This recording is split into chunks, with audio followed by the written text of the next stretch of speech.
లాగా కేర్‌లెస్‌గా, నెగ్లెక్ట్‌గా లేకుండా ఇప్పుడు కొంచెం మా తలకాయలు పగలగొట్టి మా భూములు ఆక్రమించి మమ్మల్ని లేకుంటే గొంతులు కోసేసి ఉందాం వాడిని ఎప్పుడు.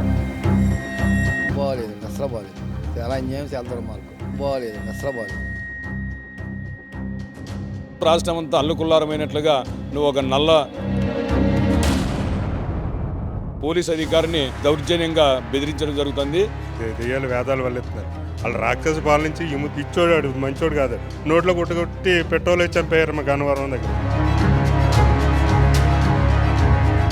దీంతో ధర్నాలు చేయటానికి సిగ్గుండాల. కేసీఆర్కి అక్కడ మతిపోయింది, ఇక్కడ జగన్మోహన్ రెడ్డికి మతిపోయింది. వాళ్ళని తీసుకెళ్ళి లోపలేయటం, పోలీసుతో హెరాస్మెంట్ చేయటం, అసలు అరాచకంగా ప్రతి నియోజకవర్గం, ఒక్క నియోజకవర్గం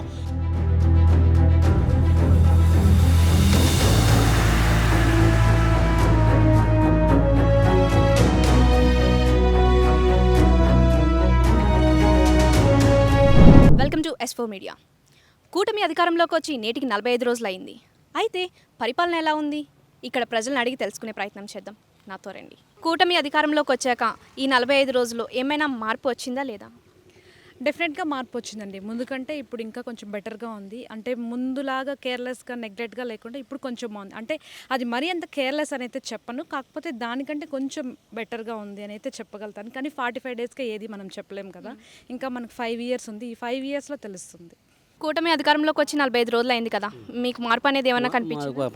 కనిపించింది. బాగుందండి. ఏ విధంగా ఉంది? ఏ విధంగా బాగుంది, అన్నీ కూడా సమానంగా ఉన్నాయి. కొంచెం ఏమీ గొడవలు కానీ ఇటువంటి ఏమీ లేవు. మరి ఇప్పుడు కూటమి అధికారంలోకి వచ్చాక అల్లర్లు చెలరేగుతున్నాయని చెప్పేసి అలా చెబుతారండి, అలాగే మరి చెబుతారు. అసలు ఆయన పరిపాలన ఎలా ఉంది? బాగోలేదండి, అసలు బాగోలేదు. చాలా అన్యాయం, చాలా దుర్మార్గం మా ఏపీకి అయితే. ఇప్పుడు ఈ 45 రోజుల్లో చాలా బాగుంది. చాలా అభివృద్ధి, చాలా పనులు చాలా బాగా అవుతున్నాయి. ఓకే, ప్రజా దర్బార్ గురించి దాని గురించి పర్లేదమ్మా, అలా చేస్తే మంచిదే. మాలాంటి వాళ్ళకి మంచిదే కదా. అసలు కూటమి అధికారంలోకి వచ్చాక ఎలా ఉందండి ఈ 45 రోజులు? ఏమైనా మార్పు అనేది చూసారా? బాగుందమ్మా, బాగుంది. ఫస్ట్ ఆఫ్ ఆల్ ఏంటంటే ఒకసారిగా మరి చేసేయలేరు కదా. ఫస్ట్ ఆఫ్ ఆల్ ఏంటంటే ఒకటి కొంచెం కోలుకోటగా 6 months అలా పట్టొచ్చు. పట్టిన తర్వాత అప్పుడు మీరు ఏదన్నా ప్రాబ్లమ్ ప్రభుత్వానికి తెలియజేయాలని మీరు అనుకుంటున్నారా? ప్రాబ్లం అంటే ప్రజెంట్ అయితే ఏం కాదు, చూద్దాం. కూటమి అధికారంలోకి వచ్చి 45 రోజులు అయింది కదా. అసలు పరిపాలన ఎలా ఉందంటారు? పరిమాణం బాగుందని చెప్పాలమ్మా, కానీ 1 monthలో ఇంకా ఏం తెలియదు కాబట్టి ఇట్ విల్ టేక్ టైం. కూటమి అధికారంలోకి వచ్చి 45 రోజులు అయింది కదా, పరిపాలన ఎలా ఉందండి? చాలా ఎక్సలెంట్, ఎక్స్ట్రాడినరీ, చాలా ఫాస్ట్గా ఉంది. అంత క్రైమ్ కూడా కంట్రోల్ అయిపోయింది. ఎఫిషియెంట్, విజనరీ కంట్రోల్లో ఉంది కదా స్టేట్. ఎక్సలెంట్గా ఉంది. ఇప్పుడు జగన్ అయితే ఇది లాస్ట్ 5 ఇయర్స్గా ఎవరికి అయితే అందుబాటులో లేరు, ఇప్పుడు అందుబాటులోకి వచ్చేస్తున్నారు ప్రజల దగ్గరికి. ఏదన్నా మొన్న వినుకొండది చూసాం, అలాగా అందుబాటులోకి రావాలి ఆయన, ఎందుకంటే నో మరి ఆల్టర్నేటివ్. లాస్ట్ 5 ఇయర్స్గా లేరు కదా. లేరు కాదు, అందువల్లే ఫాస్ట్ 5 years లేకపోయి జనంలో రాకపోతే ఆయనకు ఓట్లు పడలా. 11 సీట్లు వచ్చినాయి. అవుట్ ఆఫ్ దీనిలో ఉన్నాడు, నాట్ ఈవెన్ అపోజిషన్ లీడర్. ఆయన ఇలాగే ప్రజల్లోకి వస్తూ ఉంటే కాస్త వచ్చేది ఆయనకి. బట్ ఆ టైంలో అడ్మినిస్ట్రేషన్ టోటల్గా ఫెయిల్యూర్. అది చంద్రబాబు నాయుడు గారు వచ్చిన తర్వాత రాజధాని రూపురేఖలు మొత్తం మారినాయండి. జగన్మోహన్ రెడ్డి ముఖ్యమంత్రి అయిన తర్వాత రాజధాని అనేది ఎవరికి తెలియబరచల. 3 రాజధానులు అన్నారు. సరే, 3 రాజధానులు ఏం చేశారు? ఏం చేయలేదు కదా. ఏదైనా చూపించాలి కదా, ఏం చూపించాలి. ఇవాళ చంద్రబాబు నాయుడు గారు వచ్చిన తర్వాత మన రాజధాని, మన ఆంధ్రప్రదేశ్ రాజధాని, ఇది రాజధాని అనుకున్నాం మనం. ఇప్పుడు ప్రజెంట్ మేము కూడా మన రాజధాని అని తిరిగి చూడడానికి వచ్చాం మనం. ఎందుకు వచ్చాం? మన రాజధాని అనే కదా. ఒక మాట చెప్పడం వల్ల పనిచేసే లీడరు, మంచి లీడర్ కాబట్టి చంద్రబాబు నాయుడు గారు దాన్ని ఇది చేస్తున్నారు. చాలా బాగుంది పరిపాలన. దీనికి ఇంకా బాగా చేశారనుకుంటున్నాం. మేము కూడా చాలా హ్యాపీగా ఉన్నామండి. ప్రభుత్వం మారడం వల్ల చాలా హ్యాపీగా ఉన్నాం మనం. మేము ఓన్లీ ఓటర్సే, ఏ పార్టీకి మద్దతు చేయమండి. మనం అనుకున్నాం, అది ఫస్ట్ అనుకున్నాం, మారాలనుకున్నాం, మార్పిచ్చాం. అదండి మాది. అమరావతి రాజధాని చాలా హ్యాపీగా ఉన్నామండి మేము. చంద్రబాబు నాయుడు గారి పరిపాలన చాలా బాగుంది. లోకేష్ గారి పరిపాలన ఇప్పుడు చూడండి. స్పందన ఇప్పుడు ప్రజా దర్బార్ ఓపెన్ చేశారు కదా. ఎవరైనా ఏదైనా కంప్లైంట్ ఉంటే ప్రజా దర్బార్ ద్వారా బాగా వెళ్తుంది అని చెప్పేసి విన్నాం. దాని మీద ఏమైనా? ప్రజా దర్బారు మన లోకేష్ గారు పెట్టింది కరెక్ట్ అండి. ఆయన పెట్టిన తర్వాత చాలా పనులు అయినాయి. మన కోవిడ్లో మొన్న ఎవరు ఇరుక్కుపోతే ఎవరైనా తెప్పించారు, అది కూడా టాప్ అండి. ఇప్పుడు చాలామంది వెళ్తున్నారు, దానికి స్పందన ఉంది. లోకేష్ గారు చాలా చురుగ్గా పనిచేస్తున్నారు. చాలా ఇదిగా పనిచేస్తున్నారు, చాలా ఇదిగా పనిచేస్తున్నారు. ఇప్పుడు ఒక చిన్న మాట అండి, సచివాలయానికి ఏ మినిస్టర్ జగన్మోహన్ హయాంలో వచ్చేవాళ్ళు కాదు. పరిపాలన వాళ్ళ ఆఫీసులో నుంచి వాళ్ళ ఇళ్ళ నుంచి చేసేవాడు. ఇవాళ అందరూ వస్తున్నారు, ఆఫీసులో నుంచి మన సచివాలయం నుంచి పనిచేస్తున్నారు, అక్కడ నుంచి అడ్మిట్ జరుగుతుంది. అది కరెక్ట్ అండి. ఇవాళ అసెంబ్లీ సమావేశం 10ంటికి సమావేశం, 9:30 కల్లా చంద్రబాబు నాయుడు బయటకు వచ్చారండి. జగన్మోహన్ రెడ్డి వచ్చారో రాదు మనం అబ్జర్వ్ చేయాల.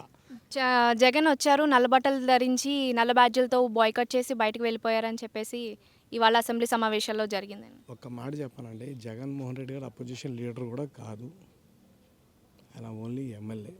వచ్చారు, ఏదో ఒక కారణం దొరికింది, వెళ్ళిపోయారు. కూటమి అధికారంలోకి వచ్చి 45 రోజులు జరిగింది కదా సార్, అసలు ఏదైనా మార్పు అనేది కనబడుతుందంటారా? జరుగుతుందా? అభివృద్ధి అనేది ఇంకా జరుగుతుందా? అభివృద్ధి జరగడానికి 45 రోజులైతే అదే మనం కొలిచే కొలమానం కూడా కాదు.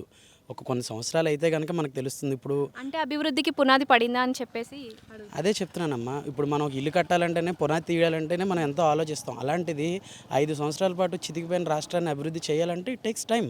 మనం 45 రోజుల్లోనే కొలమానం కొలవచ్చా అంటే అసలు కొలమానం అడిగి మనం ఆ 45 రోజుల్లో మనం ఆలోచించే ప్రయత్నం లేదు. బట్ మై పర్సనల్ బిలీఫ్ ఏంటంటే ఖచ్చితంగా ఒక మార్పు అయితే రాబోతోంది. ఆ మార్పుకి సంకేతాలు ఎలా ఉంటాయనేది శుభసూచికల్లా కనిపిస్తూనే ఉన్నాయి. ఖచ్చితంగా ఏంటంటే ప్రజలైతే నమ్మారు కూటమి ప్రభుత్వం ప్రజలకి రాష్ట్రానికి ఏదో చేస్తుందని చెప్పేసి. ఏమో మై పర్సనల్ ఒపీనియన్, నాకైతే కనుక ఖచ్చితంగా మార్పు అయితే కనబడుతూ వస్తుంది. 45 రోజులే కదా, 45 రోజులు ఏం సరిపోతుంది చెప్పండి. అదే అండి, 45 రోజుల్లో మీకు అసలు మార్పు అనేది కొంచెమన్నా కనిపించిందా లేదా అని చెప్పి. 45 రోజులకి ఎట్లా కనిపిస్తుంది అండి? కనపడదు కదా. బాగానే ఉంది. ఇప్పుడు ఇంకా చెప్పలేము కదా. 45 డేస్ ఏం సరిపోతుంది చెప్పండి ఎవరికైనా కానీ. ప్రభుత్వానికి 45 డేస్లో ఎలా చెప్పగలుగుతాం పర్ఫార్మెన్స్? ఇప్పుడైతే బాగానే ఉంది, ఇప్పటి వరకు బాగానే. అంటే పాత పార్టీకి అట్లా పార్టీల గురించి మేము చెప్పదలుచుకోలేదు. కాకపోతే ఈ పరిపాలన ఎలా ఉందన్నారు కాబట్టి బాగానే ఉంది అని చెప్పాము. 5 సంవత్సరాలుగా జగన్మోహన్ రెడ్డి ప్రజలకైతే అందుబాటులో లేరు. ఇప్పుడు ఎమ్మెల్యేగా గెలిచి ఏదన్నా ఒక విషయం జరిగితే దాని గురించి పట్టించుకున్నారు. మరి గత 5 సంవత్సరాలుగా ఎప్పుడు హత్యలు అవి ఏం జరగలేదంటారా? జరిగినాయి, కానీ పోలీసు దౌర్జన్యకాండతో అన్నింటిని మాఫీసేసేసి తెలుగుదేశం కార్యక్రమం అనగదొక్కేసేసి ఇష్టరాజ్యంగా చేశారు.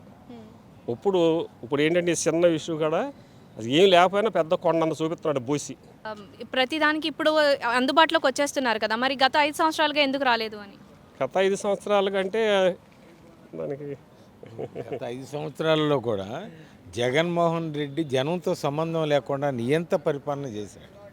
ఇవాళ ప్రజా పరిపాలన వచ్చిన తర్వాత జగన్మోహన్ రెడ్డి ప్రజల్లోకి రావాలనే ఒక ఆరాటం, అక్కడ ప్రజలు ఆయన్ని నమ్మకపోవమట్టే ఇవాళ కూటమిని విజయపదంలోకి తీసుకెళ్లారు. జగన్మోహన్ రెడ్డి మళ్ళీ అధికారంలోకి రావడం కోసం ఇప్పటి నుంచి ఏదో ప్రయత్నం చేస్తున్నాడు. ఆయన చేసిన అరాచకాలే ఆయన నాశనం చేసినాయి. అసలు మళ్ళీ ఆయన ప్రభుత్వం అనేది ఈ ఆంధ్ర రాష్ట్రంలో ఎప్పటికీ పరిపాలన అనేది ఆయన చేయలేడు. ఇక అవసరం కూడా లేదు. ఎందుకంటే ఆయన చేసిన అరాచకం ఒకటి అర్రా కూడా కాదు. వాళ్ళ ప్రభుత్వ ఉద్యోగులు కాడించి మానసికంగా ఒక టీచర్స్ కాడించి ఉద్యోగస్తులను పెట్టిన బాధ కాడించి అన్నీ చూసుకుంటే సామాన్యుడికి అసలు ఏ రోజుని కూడా జగన్మోహన్ రెడ్డి అందుబాటులో లేడు. ప్రజా పరిపాలనలో విషయం తెలియకోకుండా రాయలసీమ పరిపాలన చేశాడు. ఆంధ్ర రాష్ట్రాన్ని ఏడిపించుకు తిన్నాడు. ఇవాళ చంద్రబాబు నాయుడు వచ్చాడు, మళ్ళా తిరిగి ఆంధ్ర రాష్ట్ర అమరావతి మీద పూర్తి ఫోకస్ పెట్టారు. ఇవాళ పవన్ కళ్యాణ్ కానీ మన చంద్రబాబు నాయుడు గారి మోడీ నాయకత్వంలో ఇవాళ వాళ్ళు తీసుకుని అభివృద్ధి పదంలోకి తీసుకెళ్తారని మేము కూడా జనమంతా నమ్మారు. అందుకే వాళ్ళని గెలిపించారు. ఇవాళ పూర్తి మెజార్టీతో గెలిపించారు. రేపు అమరావతి అభివృద్ధి కోసం వాళ్ళు తీవ్రంగా కృషి చేస్తారని చెప్పి జనం మరి ప్రజలందరూ కూడా కోరుకుంటున్నారు, నమ్మకం పెట్టుకున్నారు. ఆ నమ్మకాన్ని వమ్ము చేయకోకుండా వాళ్ళు చేస్తారని మేము కూడా నమ్ముతున్నాం. 10 సంవత్సరాలు బెయిల్లో ఉన్నారు కదా, ఈ గత 5 సంవత్సరాలుగా లేనిది ఈ సంవత్సరం ఆయన సీఎంగా ఓడిపోయి ఎమ్మెల్యేగా గెలిచి రాష్ట్రపతి పరిపాలన కావాలని అడుగుతున్నారు. ఇది ఎంతవరకు సబబు అంటారు? ఇది అన్యాయం. ఎందుకంటే ఆయన మీద ఉన్న కేసులు కనీసం 40-50 కేసులు ఉన్నాయి. దాని గురించి ఏ రోజునా లేదు. ఇవాళ అంతా కలిసి 4 రోజులు అవ్వలేదు, గవర్నమెంట్లు మారి మరి కూటమి వచ్చి 4 రోజులు కాలేదు. ఇవాళ రాష్ట్రపతి పాలన అంటున్నాడంటే ఆయన ఏమనుకోవాలి? కనీసం ఇంగిత జ్ఞానం ఉన్న మనిషి కొంతకాలం పరిపాలన చూసిన తర్వాత ఎవరైనా రాజకీయాల గురించి ఆ పరిపాలన బాగోలేదని చెప్తారు. కానీ ఈయన 15 రోజులకే మొదలెట్టాడు. ఇవాళ జనాన్ని ఆయన మీద అన్ని కేసులు అనవసరంగా చంద్రబాబు నాయుడు కాడి నుంచి చిన్న కేసుల్లో కూడా నానా ఇబ్బంది పెట్టి ప్రతి నియోజకవర్గంలో కూడా ఇదే పరిస్థితి. ఏదో ఒక సమస్య రావటం, వాళ్ళని తీసుకెళ్ళి లోపలేయటం, పోలీసుతో హెరాస్మెంట్ చేయటం, అసలు అరాచకంగా వైఎస్ఆర్సీపీ కార్యకర్తలు పొచ్చి గోండాల్లాగా ప్రవర్తన చేశారు. ఇవాళ రాష్ట్రంలో ప్రతి నియోజకవర్గం, ఒక్క నియోజకవర్గం ఏది అనంతపురం నియోజకవర్గాలాగా కాదు, అసలు ప్రతి నియోజకవర్గంలోనే అదే, పల్నాడులోనే అదే, ఇవాళ అన్ని సార్లు కూడా అదే పరిస్థితి ఉంది. ఇవాళ ఆయన వచ్చి రాష్ట్రపతి పాలన కావాలంటున్నాడు. ఇంతకంటే అన్యాయం ఏం కావాలి? ఇవాళ అభివృద్ధి పదంలో పార్టీ నడిచెళ్తుంది, చంద్రబాబు నాయకత్వంలో పార్టీ నడుస్తుంది. ఆయన ఎన్ని చెప్పినా కూడా ప్రజల్ని నమ్మే పరిస్థితుల్లో లేరు. ఆయన ఏదో ఈ డ్రామాలు ఇవన్నీ దీనికోసం చేస్తున్నాడు తప్పితే ఆయన మాత్రం నిజంగా ప్రజల కోసం పాటుపడే మనిషి అయితే రాజకీయాల్లో ఒక పద్ధతిగా ఉండేవాడు. ఈ హెరాస్మెంట్ అంతా చేసేవాడు కాదు, జనాన్ని ఈ రకంగా ఇబ్బంది పెట్టేవాడు కాదు. ఒకవేళ ప్రతిపక్షాన్ని గౌరవించి చేసిన పద్ధతులు ఆయన ఎప్పుడూ కూడా లేదు. ఇవాళ ప్రతిపక్షంగా ఆయన హోదా లేకపోయినా సరే ఇవాళ తెలుగుదేశం పార్టీ కూటమి వాళ్ళందరూ కూడా ఆయన గౌరవించే మాట్లాడుతున్నారు. ఎమ్మెల్యేలని గౌరవించే చేస్తున్నారు. ఒకవేళ మెజారిటీ కాదు 10 మంది ఉన్నా సరే వాళ్ళని గౌరవించే చేస్తున్నారు. వాళ్ళు కావాలని ఏదో పిచ్చి పిచ్చి వ్యవహారాలన్నీ చేస్తే జరిగేది కాదు. అది ఆయన మీద తిరిగి ఒక్కసారి మన్నం చేసుకోవాలి. తిరిగి ఆయన జైలుకి వెళ్ళే రోజులు కూడా తొందరలోనే ఉన్నాయి అనుకుంటున్నా. అది మేము పార్టీగా, అపోజిషన్ పార్టీగా మనం బాధ పెట్టడం కూడా కాదు. ఆయన కేసులు ఎన్నాళ్ళు ఆగో మళ్ళీ తీసుకెళ్ళి లోపలేసే పరిస్థితి వస్తుంది. అప్పుడు తెలుగుదేశం మీదే నిందేస్తాడు ఆయన. అందుకని ఇవన్నీ ఆలోచించి 15 రోజుల్లోనే 20 రోజుల్లోనే ఏదో రాష్ట్రపతిని పాలన పెట్టమన్నాడు. అది వాస్తవంగా అయితే అది కరెక్ట్ కాదు. ఆయన విజ్ఞతగా వదిలేస్తున్నాం. ఇప్పుడు జగన్మోహన్ రెడ్డి గారిది ఇప్పుడు ఈ 10 రోజుల్లో అసలు అసెంబ్లీకి కూడా వస్తాడని మేము అనుకోలే. మరి వాళ్ళ జనంలోకి వచ్చేద్దామనే ఆయన ప్రయత్నం జనం ఎంతవరకు నమ్ముతారో చూద్దాం. కూటమి అధికారంలోకి వచ్చి 45 రోజులు పూర్తి చేసుకుంది కదా. గత ప్రభుత్వానికి ఈ ప్రభుత్వానికి మీకు ఏదైనా మార్పు కనిపించిందా? తప్పకుండా మార్పు కనిపించిందండి. ఈ 45 రోజుల్లో ప్రజాప్రభుత్వం వచ్చింది, కూటమి ప్రభుత్వం వచ్చిందని చెప్పి కూడా ప్రజలందరూ ఆనందంగా ఉన్నారు. గత 5 సంవత్సరాల రాక్షస పాలన, నిరంకుశ పాలన, ఏదైతే వాక్ స్వాతంత్ర హక్కు కూడా ప్రజలకు లేకుండా, అలాగే ఏ పార్టీకి కూడా ఏది ఉండకూడదు, మేమే ఉండాలి, మేమే బ్రతకాలని చెప్పి దాచుకోండి ఒక నినాదంతో వాళ్ళు ముందుకు పోయి రాష్ట్రాన్ని 5 సంవత్సరాలు అధోగతి పాలు చేశారు. ఈరోజు 45 రోజులుగా ఈ పాలన చూస్తుంటే అందరూ కూడా ఆంధ్రప్రదేశ్ రాష్ట్ర ప్రజలు మొత్తం కూడా గుండె మీద చేసుకుని నిద్రపోతున్నారు. అబ్బా హాయిగా ఉంది. ఇప్పుడు ఈ గత 5 సంవత్సరాల మేము ఇబ్బందులన్నీ కూడా మేము రాబోయే 5 సంవత్సరాల మొత్తం కూడా మేము మర్చిపోయి బ్రహ్మాండంగా ఉండబోతున్నామని చెప్పి కూడా ఆనందపడతా ఉన్నారు. దేనికంటే కనుక ఈరోజు గతంలో ఏదైతే వాళ్ళు కార్యక్రమాలు చేశారో, అభివృద్ధి సంక్షేమ కార్యక్రమాలు చేశారో వాటికంటే చాలా బాగా ఈరోజు సంక్షేమ కార్యక్రమాలు అమలవుతున్నాయి. పెన్షన్ అయితేనేమి, అలాగే రకరకాల కార్యక్రమాల ద్వారా ఈరోజు చంద్రబాబు నాయుడు గారు ముందు తీసుకుపోతూ ఉన్నారు.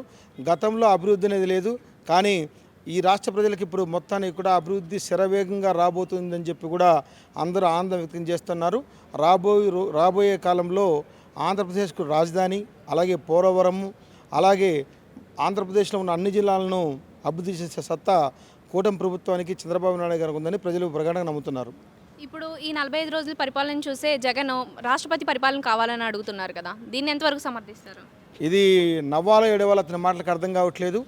అతను ఆ రోజు ఏ విధంగా అయితే కనుక రాష్ట్ర ప్రజలను, అలాగే పార్టీ వాళ్ళను, తెలుగుదేశం పార్టీ వాళ్ళను ఆ రోజు నరికి రకరకాల ఇబ్బందులు పెడతా ఉంటే, ఆ రోజు 5 సంవత్సరాల్లో నవ్వుతూ ఏది జరిగినా కానీ, ఏది దోపిడీలు జరిగినా, దొంగతనాలు జరిగినా, హత్యలు జరిగినా నవ్వుతూ తిరిగినటువంటి గత ముఖ్యమంత్రి జగన్ ఈరోజు ఏదో పార్టీలకు సంబంధం లేకుండా వాళ్ళకు ఉన్నటువంటి రౌడీ షీట్లు తన్నుకొని వాళ్ళు వైసీపీ వాళ్ళే పొడుచుకుంటే దాన్ని రాజకీయ హత్యలు చిత్రీకరించి దొంగ మాటలు మాట్లాడుతున్నారు. ప్రజలందరూ దీన్ని చూసి నవ్వుతున్నారు. ఇది మాత్రం చాలా దుర్మార్గం. దేనికంటే కనుక రాజకీయాలకు సంబంధం లేకుండా వాళ్ళు స్వప్రయోజనాలకో వాళ్ళకు ఉన్నటువంటి పాత కక్షలతోనే వాళ్ళు హత్యలు చేసుకుంటే దాన్ని రాజకీయ కోణంలో చూసి రాష్ట్రపతి పాలన కావాలంటున్నారు. ఈ విధంగా మీరు ఇప్పుడు కావాలంటే కనుక 5 సంవత్సరాల్లో మీకు 100 సార్లు రాష్ట్రపతి పాలన మీ మీద పెట్టాల్సిన పరిస్థితి ఉండేది. కాబట్టి జనాలు మిమ్మల్ని నవ్వుతున్నారు. దయచేసి మీరు ఇటువంటి మాటలు మానుకొని మళ్ళా ప్రజాక్షేత్రంలో పోయి మీ యొక్క ఏదైతే మీరు తర్వాత చేయదలుచుకున్నా చెప్తే కనుక ఇప్పటికైనా మిమ్మల్ని ప్రజలు క్షమిస్తారేమో, కానీ గతంలో మీ 5 సంవత్సరాల అరాచకాలకు మిమ్మల్ని 50 ఏళ్ళు ఈ వైసీపీ పార్టీని ఆంధ్రప్రదేశ్ ప్రజలు నమ్మరు. రోజులకి అంటున్నారు కదా రాష్ట్రపతి పరిపాలన కావాలని చెప్పేసి, ఎలా సమర్థిస్తారు? రాష్ట్రపతి పరిపాలన ఎలా పెడతారమ్మా? మనం ఏం తప్పులు చేస్తే కదా వచ్చిన ఎన్ని రోజుల్లోనూ బాగా చేస్తున్నారు. అన్నీ చేయాలి. ఓ సంవత్సరం పోయాక 2 సంవత్సరాలు పోయాక అని అన్నారు, కానీ ఇప్పుడు ఆ మాట అనడం తప్పే కదా. ఎలా పెడతారు రాష్ట్రపతి పాలన? మరి ఈరోజు అసెంబ్లీ సమావేశాలు జరిగాయి, అందరూ కూడా నల్ల చొక్కాలు వేసుకొచ్చేసి అసెంబ్లీ స్టార్ట్ అయిన వెంటనే బయటికి వాకౌట్ చేశారు కదా. మరి ఇలా ఉంటే ప్రజల సమస్యలు ఆయన పట్టించుకుంటారా, అసలు తీరుస్తారా? ఇప్పుడు అలా వాకౌట్ చేయటాకే కదా ఆయన వచ్చింది. మీకు అర్థమైందా? అతనికి ఇష్టం లేదు అసెంబ్లీలో ఉండటం. ఇష్టం లేక అలా చేస్తే వెళ్ళిపోవచ్చు, అంతేనమ్మా. తెలిసింది కదా. ఇప్పుడు ఇలాగ ఆయన పరిపాలన ఇచ్చినప్పుడు ఎన్ని గొడవలు వచ్చినాయి, ఎన్ని చేసినా ఇలాగ అడగలేదు కదా రాష్ట్రపతి పరిపాలన ఇవ్వమని. తెలుగుదేశం, చంద్రబాబు నాయుడు గారు, పవన్ కళ్యాణ్ గారు, బీజేపీ కూటమి కలిపి ఇవన్నీ బాగా చేస్తున్నారు. ఇప్పుడు మంచిగా వీళ్ళు చూడాలి కదా. చూడకుండానే ఇలా చేయటం అన్నది తప్పు. ఎవరైనా కానీ అతను అంటాం తప్పు. అతను సిగ్గుచేటు అతనికి. ఇప్పుడు కూటమి అధికారంలోకి వచ్చాక హత్యలు జరిగాయి, నేరాలు పెరిగాయని జగన్మోహన్ రెడ్డి అయితే చెప్తున్నారు కదా. మరి గత 5 సంవత్సరాలుగా అసలు ఎలాంటి గొడవలు అల్లకల్లోలు జరగలేదంటారా? గత 5 సంవత్సరాల్లో జగన్మోహన్ రెడ్డి అటువంటి పరాస్కాలకి చేసింది ఒక జగన్మోహన్ రెడ్డి. అక్కడ కేసీఆర్ అక్కడ చూశారు, ఇక్కడ తర్వాత ఆ కేసీఆర్కి అక్కడ మతిపోయింది, ఇక్కడ జగన్మోహన్ రెడ్డికి మతిపోయింది. అదే అంటే ఈరోజు కేసీఆర్ ఎలాగే వెళ్ళిపోయారో జగన్మోహన్ రెడ్డి అలాగే వెళ్ళిపోయారు. ఆ ఒక్క అడుగు జోడలు నడబట్టే ఇవాళ జగన్మోహన్ రెడ్డి ఇంటికి వెళ్ళిపోయారు. ఆంధ్రప్రదేశ్ రాష్ట్రానికి 3 రాజధానులని చెప్పేసి రాజధానిని లేకుండా చేశారు. ఇప్పుడు చంద్రబాబు నాయుడు గారు అధికారంలోకి వచ్చాక ఆయన అభివృద్ధి చేస్తానంటే ప్రతి పనికి జగన్ అనేవారు ఆటంకం కలిగిస్తున్నారు. దీన్ని మీరు ఎంతవరకు సమర్థిస్తారు? ఒక్క ఛాన్స్ అండి. 2019లో నమ్మబలిగినటువంటి జగన్మోహన్ రెడ్డి అధికారం చేపట్టిన దగ్గర నుంచి కూడా మరి రాష్ట్రంలో రాజధాని లేకుండా చేసి 3 రాజధానులు కడతాను, రాష్ట్రం అభివృద్ధి చేస్తానని మాయమాటలు నమ్మబలికి అభివృద్ధిని కనీసం ఆ రాష్ట్రానికి ఆర్థిక వనరులు కూడా తీసుకురాలని దద్దమ్మ ఎవరు ఉన్నారంటే జగన్మోహన్ రెడ్డి అని చెప్పొచ్చు. మరి ఇతనికి గుణపాడే చెప్పి తీసుకు రాష్ట్ర ప్రజలు మరి 164 సీట్లు కూడా కూటమిని దిగ్విజయంగా గెలిపించి నారా చంద్రబాబు నాయుడు గారిని రాష్ట్రానికి ముఖ్యమంత్రిగా చేసి సుపరిపాలన, ప్రజలొద్దకు పాలన, రాష్ట్రం సుభిక్షంగా ఉండాలంటే నారా చంద్రబాబు నాయుడు గారు అయితేనే ఈ రాష్ట్రం సుభిక్షంగా ఉంటుందని రాష్ట్ర ప్రజలు నారా చంద్రబాబు నాయుడు గారిని మరి రాష్ట్ర ముఖ్యమంత్రిగా చేసుకోవడం జరిగింది. మరి ఈ విధంగా కనీసం మరి ముఖ్యమంత్రి ప్రమాణం చేసిన నారా చంద్రబాబు నాయుడు గారిని రాష్ట్రాన్ని మరి ఈ రాష్ట్రానికి పరిశ్రమలు, ఆర్థిక వనరులు తీసుకొచ్చే ప్రయత్నం చేస్తుండగా ఈ జగన్మోహన్ రెడ్డి పట్టమని 40 రోజులు కాకముందే మరి ఇంకా గొడవలు సృష్టిస్తూ ఉన్నాడు. మళ్ళీ ఏదైతే 2019 నుంచి 2024 విధ్వంసాలు సృష్టించాడో అదే రీతిలో మరి రాష్ట్రాన్ని విధ్వంసం దిశగా ఈ జగన్మోహన్ రెడ్డి మరి అతని యొక్క అడుగులో నడవడం చాలా సిగ్గుచేటుగా ఉంది.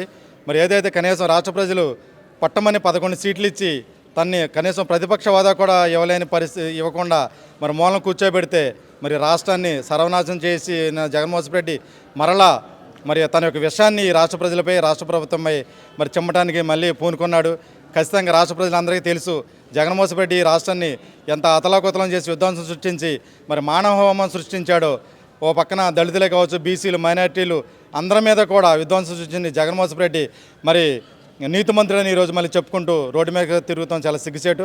మరి ఖచ్చితంగా నారా చంద్రబాబు నాయుడు గారు ఈ 2024 నుంచి 2029 వరకు రాష్ట్రాన్ని మంచిగా పరిపాలించి ఈ రాష్ట్రానికి ఏకైక రాజధాని అమరావతి అని, మరి అదేవిధంగా పోలవరం ప్రాజెక్టే కావచ్చు, పరిశ్రమలు తీసుకురావటం, యువతకు ఉద్యోగ ఉపాధి అవకాశాలు కూడా నారా చంద్రబాబు నాయుడు గారి యొక్క కూటమితోటే ఇది సాధ్యమవుతుందని కూడా రాష్ట్ర ప్రజలందరూ కూడా నమ్ముతూ ఉన్నారు. జగన్మోహన్ రెడ్డి తన ఎంపీలతో ఢిల్లీలో ధర్నాలు చేపడతానని చెప్పేసి అని అంటున్నారు కదా, దీని మీద మీ అభిప్రాయం? ఎంపీలతో ధర్నాలు చేయటానికి సిగ్గుండాల. ఈ రోజున నెల రోజులైంది అధికారంలోకి వచ్చి తెలుగుదేశం పార్టీ కూటమి. ఇప్పుడే ధర్నాలు అని చెప్పేసి నల్ల బ్యాడ్జీలు కట్టుకుని వెళ్ళటానికి జగన్మోహన్ రెడ్డి గారికి సిగ్గుండాలి ముందు.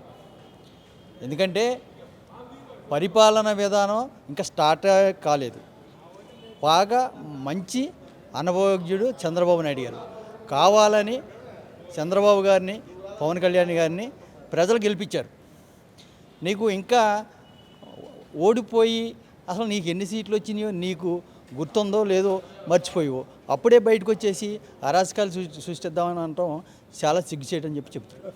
కూటమి అధికారంలోకి వచ్చి 45 రోజులు అయినప్పటికీ ఒక హత్యాకాండని అడ్డుపెట్టుకుని జగన్మోహన్ రెడ్డి రాష్ట్రపతి పరిపాలన కావాలంటున్నారు. ఇది ఎంతవరకు సబబు? దెయ్యాలు వల్లింతారంటారు కదా, దెయ్యాలు వల్లిస్తున్నారు, దెయ్యాలు వేదాలు వల్లిస్తున్నారు. వాళ్ళ రాక్షస పాలన నుంచి విముక్తి అయ్యి ప్రజలు మంచి పరిపాలనలోకి వచ్చారు. ప్రజలకి ఈవేళ చాలా గొప్ప కార్యం ఏంటంటే ప్రశాంతమైన జీవితానికి ఆయన మాకు పునాది వేసాడు. ఏమని? మీరెవరు గొడవలకు వెళ్ళొద్దు, మీరెవరిని ఇబ్బంది పెట్టద్దు, వాళ్ళు చేసారని మనం తప్పు చేయకూడదు, వాళ్ళు మనం క్షమిందాం, వాళ్ళు సిబిఎస్ఈ ఎంక్వైరీలు ఏంతాను, ఎవరైతే తప్పారో వాళ్ళందరినీ ఖండిద్దాం, ప్రభుత్వ పరంగానే వెళ్దాం తప్ప దౌర్జన్యకాండ మనకు వద్దు అని వాళ్ళే చంపేసుకుని వాళ్ళకాళ్ళే పడి రౌడీ మోక జగన్మోహన్ రెడ్డి ఇవాళ 420 మాజీ సీఎం, ఓకే, ప్రజెంట్ సీఎం ఇవాళ జెంటిల్మెన్ అట్టుకుంటే అతను ఏదో మాట్లాడుతున్నాడు, పిచ్చోడు, మంచోడు కాదు. మరి లాస్ట్ 5 ఇయర్స్గా అసలు ఎలాంటి హత్యలు కానీ ఎలాంటి అల్లకల్లోలు జరగలేదంటారు. ఇప్పుడు కూటమి అధికారంలోకి వచ్చిన తర్వాతే చాలా హత్యలు జరుగుతున్నాయి, మరణకాండ అనేది ఎక్కువ జరుగుతుందని చెప్పి జగన్ ప్రస్తావించారు. నేను జోనల్ కోనటనమ్మా, కాకపోతే వాస్తవం చెప్పాలంటే ఎంతమంది పసిపిల్లడిని మా అక్కని ఎందుకు ఏడిపించారని నోట్లో కొట్టి పెట్రోల్ వేసి చంపేయారు మా గన్నవరం దగ్గర. మీకు అన్నీ తెలుసు. ప్రజల్ని ఎంత దుర్మార్గంగా వాళ్ళ ఖండించి చంపేశారో, ఎంతమంది ప్రజలను నాశనం చంపేయారో తెలుసు. ఎస్సీ బీసీ వాళ్ళంటే సులకన, ఇలా వాళ్ళు లేకపోతే వీళ్ళకి ఓట్లు లేవు, వాళ్ళనే చంపి వాళ్ళ మీద ఇటు వేదాలు వెళ్ళింటున్నాడు దుర్మార్గుడు. నశింపగాలని సిగ్గు రావాలి. మా 11 మందిని ఎక్కారు, 144 మందిని ఎక్కాం మేము. ఇలా నేను పక్క బాబు నీ సినిమాకు వద్దని పక్కకి గింటారమ్మ. అంచేత ఇదన్నీ కూడా తప్పమ్మ, తప్పుడు నూసేది. వాడు చేసేది దుర్మార్గానికి అంతం ఆరంభం అయింది. ఖచ్చితంగా ప్రజలే బుద్ధి చెప్పారు. సిగ్గు లేకుండా ఇంకా ఏం మాట్లాడుతున్నాడు అతను, ఇది కరెక్ట్ కాదమ్మా. కూటమి అధికారంలోకి వచ్చి 45 రోజులు జరిగినాయి కదా, అయితే గత ప్రభుత్వంలో మీరు ఏమైనా పథకాలు అందుకున్నారా? ఇప్పుడు ఈ 45 రోజుల తర్వాత మీకు మార్పు అనేది ఏమైనా కనిపించిందా? గత ప్రభుత్వంలో ఏమి పథకాలు అందుకున్నది లేదు, ఏమీ లేదు. విధ్వంసమే. రాష్ట్రము 30 సంవత్సరాలు వెనక్కి వెళ్ళిపోయింది. లక్షల కోట్లు అప్పు అయిపోయింది. ఎంతోమంది డోర్ డెలివరీ, సావులు, హత్యలు, ఈ తప్పితే రేపు కేసులు, మిస్సింగ్లు, ఈ తప్పితే ఇంకేం చేసింది లేదు గత ప్రభుత్వంలో. జరిగింది వాస్తవం, అది నగ్గ సత్యం. నేనేం పథకాలు అందుకుంది లేదు. మాకు వచ్చి మా తలకాయలు బగలగొట్టి మా భూములు ఆక్రమించి మమ్మల్ని నానా గెతులు పెట్టి మా మీద కేసులు పెట్టి లక్షలు, 10 లక్షలు, 20 లక్షలు, కోట్ల రూపాయలు మా సంపద అంతా దోసుకొని పోయినారు దొంగతనంగా. టేకు చెట్టు, యాప చెట్టు, నిమ్మ చెట్టు, అన్ని నిమ్మకాయలు కోసుకోవడం, దొంగతనాలు జరిగింది. దొంగతనం ఒకటి కాదు, అన్నీ జరిగినాయి. మరి గత 5 సంవత్సరాలలో ఎక్కువ ఇది జరిగినాయా, లేదంటే కూటమి అధికారంలోకి వచ్చిన తర్వాత? 5 సంవత్సరాల్లోనే జరిగింది. కూటమి అధికారంలోకి వచ్చాక హత్యలు ఎక్కువ జరుగుతున్నాయి, మారణ హోమం ఎక్కువ జరుగుతుందని చెప్తున్నారు. ఇప్పుడు వాళ్ళు కావాలని చెప్పడమే కానీ అదంతా ఏమీ లేదు. ఆ విధంగా జరిగేట్టుకుంటే నేనే కోసేసి ఉంది గొంతులు. మేము కొయ్యలా ఈయన ఇప్పుడు మేము ఆ పరిస్థితి మేము చేయదలుచుకుంటే ఈయనే మమ్మల్ని ఎత్తు లోపలిస్తున్నాడు. టీడీపీ పార్టీకి సేవ చేసి నా పార్టీ ఎన్టీ రామారావు పార్టీ బిట్టాంచి జెండా మోస్తూనే ఉండ. ఈ రోజు కూడా మన సిద్ధాంతం అని మన ధర్మరాజు కట్టేసి మా తాడు చేస్తున్నాడు. లేకుంటే గొంతులు కోసేసి ఉంది వాడిని ఇప్పుడు. అది మా పరిస్థితి. అందువల్ల మేమేం తప్పులు చేసింది లేదు. ఈ పార్టీకి అంత చేసే అవకాశం రాదు. ఈ పార్టీ చేయదు. వాళ్ళు చేశారు ఆ విధంగా. ఆ 5 ఏళ్లలో ఎన్ని చేయాలనో అన్ని చేశారు. అది మనకేడవుతుంది, మన పార్టీకి. ఆ సిద్ధాంతమే మన పార్టీ కాదు. ఇది వాస్తవం అమ్మా, జరగబోయేది ఇది. కాబట్టి ఈ 45 రోజుల్లోనే ఎట్లా తేడా వస్తాయి. పథకాలు ఇస్తున్నాడు కదా, మొన్న చెప్పాడు పింఛన్లో అనుకున్న ప్రకారం 7,000 రూపాయలు ఒక్కొక్కరికి పింఛన్లు ఇచ్చాడు కదా. మరి గత ప్రభుత్వం ఎలా ఇచ్చింది మీకు? గత ప్రభుత్వం ఏంది ఇచ్చింది మాకు? ఇల్లు నాకు రూపాయి నేను తీసుకోవాలి. నేను 13 ఏళ్ళ నాడు రేషన్ కార్డు వద్దని పారేసిన. అంటే గత ప్రభుత్వం పెన్షన్ పెంచుతానని చెప్పేసి దశలుగా అది దానికి రిప్రజెంటేషన్ రాసి ఇచ్చా. అసలు ఇప్పుడు ఎలక్షన్ ముందే నేను రాసిచ్చా. ఏమని రాసిచ్చాను అసలు? పింఛన్ గురించి చెప్పమంటారా? ఒకటే చెప్తున్నా ఏనండి. 70 రూపాయలు మహానుభావుడు చొరికి ఎన్టీ రామారావు గారు పెట్టాడు. ఏది ముసలివాళ్ళకి మాత్రలకు కొట్టుకుంటుందని. అది రాజశేఖర రెడ్డి 200 చేశాడు. తర్వాత బాబు గారు వచ్చి 1000 రూపాయలు చేశాడు. ఎంత పెంచాడో ఒకేసారి 800 పెంచాడు. తర్వాత వీడు జగన్ గారు పరిపాలన తిరగతా ఏమి అవాకులు ఏం చెప్పాడు మీటింగుల్లో, నేను వస్తే 2000 ఇస్తాన్నాడు. అప్పుడు దేవుడు అంటే బాబు గారు 2000 ఇచ్చి వచ్చింది. ఎప్పుడు అది 2014, 19 మధ్యలో 2000 ఇవ్వాల్సి వచ్చింది. మళ్ళీ ఏం చేశాడు? ఒక 3 నెలల తర్వాత 4 నెలల తర్వాత నేను వస్తే 3000 ఇస్తానన్నాడు. 3000 అనేటప్పటికి మళ్ళీ ఈయన ఇంకా ఆ 2000తోనే కంటిన్యూ చేసి ఈయన దిగిపోవాల్సి వచ్చింది 2019లో. పోయిన తర్వాత 3000 అన్నది ఒక సంవత్సరం ఇలా ఏది 250 రూపాయలు ఎప్పుడు పెంచాడు?